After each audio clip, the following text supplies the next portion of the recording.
Kanselado naman ang klase sa ilang probinsya at bayan sa Luzon dahil po yan sa epekto ng bagyong Paulo. Walang pasok mula kindergarten hanggang kolehiyo sa mga pampubliko at pribadong paaralan sa Abra, Aurora, Isabela, Nueva Ecija, Nueva Vizcaya, Pangasinan at La Union. Sa Cagayan, suspendido rin ho kabrigada ang klase sa Aliacapan, Apari, Bagao, Claveria, Igig, Lasam, Peña Blanca, Santo Praxedes at Santo Niño. Sa Cordillera naman, wala hong pasok sa Banawe at sa Mayoyaw sa Ifugao at sa Tabok City sa Kalinga. Suspendido na rin ang klase sa Solsona, Ilocos Norte at sa Narvacan at maging sa Tagudin sa Ilocos Sur. Wala naman hong pasok kabrigada sa Cabanatuan City at Santa Rosa sa Nueva Ecija.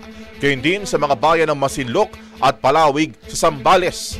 Kanselado rin po ang klase sa mga bayan ng Lopez sa Quezon.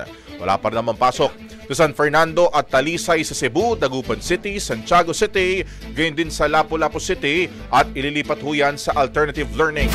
Suspendido naman ang klase sa buong Masbate hanggang sa October 4. Ang bahaging ito ay hatid sa atin ng Drive Max Coffee. Ligayang tuloy-tuloy!